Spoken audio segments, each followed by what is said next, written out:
Hello friend, তোমাদের friend Rumiya চলে এসেছি নতুন একটা রেসিপি নিয়ে। আজকের আমার রেসিপি হচ্ছে বাটার গার্লিক পনির। তো এই জন্য দেখো আমি এখানে পনিরগুলোকে ম্যারিনেট করে রেখেছিলাম কর্নফ্লাওয়ার, ব্ল্যাক পেপার আর হচ্ছে তোমার নুন দিয়ে। তো এটাকে হালকা করে লাল লাল করে ভেজে নিয়েছি। আর সিম আছে ভাজবে, দু পিঠটা একটু এরকম লাল লাল করে ভাজা যাতে হয়। তো তারপরে দেখো আমি কড়াইতে নিয়ে নিয়েছিলাম অনেকটা বাটার, কেন এখানে যেহেতু আমরা বাটার দিয়েই রান্নাটা করবো, তো বাটারের পরিমাণটা একটু বেশি নেবে। তো আগের থেকে আমি চপ করে রেখেছিলাম হচ্ছে পেঁয়াজ। তো পেঁয়াজটা দেখো এখানে দিয়ে দিলাম।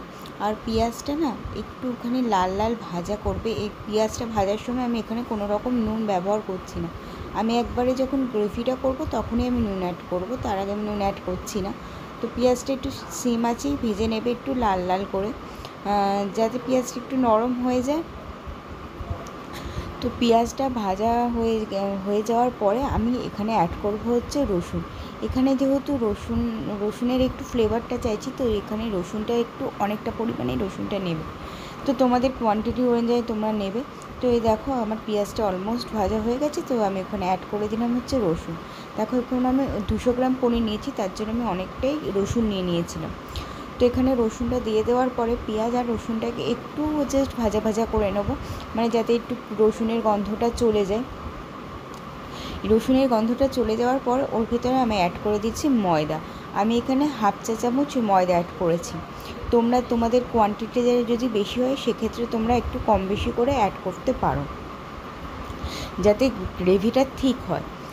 তার জন্যই আমি এই ময়দাটা অ্যাড করা। এখানে দেখো ময়দাটার যখন গন্ধটা চলে যাবে তার মধ্যে আমি অ্যাড করে দেবো হচ্ছে জল।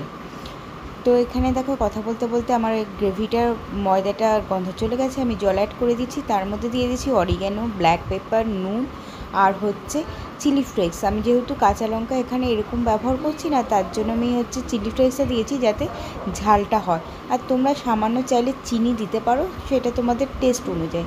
আর এখানে যে আমি আগের থেকেই পনিরগুলো ভেজে রেখেছিলাম, সেই পনিরটা আমি অ্যাড করে দিলাম। অলমোস্ট আমার পনিরটা ভাজাও হয়ে রয়েছে, আর এদিকে আমার গ্রেভিটাও অলমোস্ট হয়ে রয়েছে, তাই আমাকে আর বেশিক্ষণ এটা কুক করতে হবে না।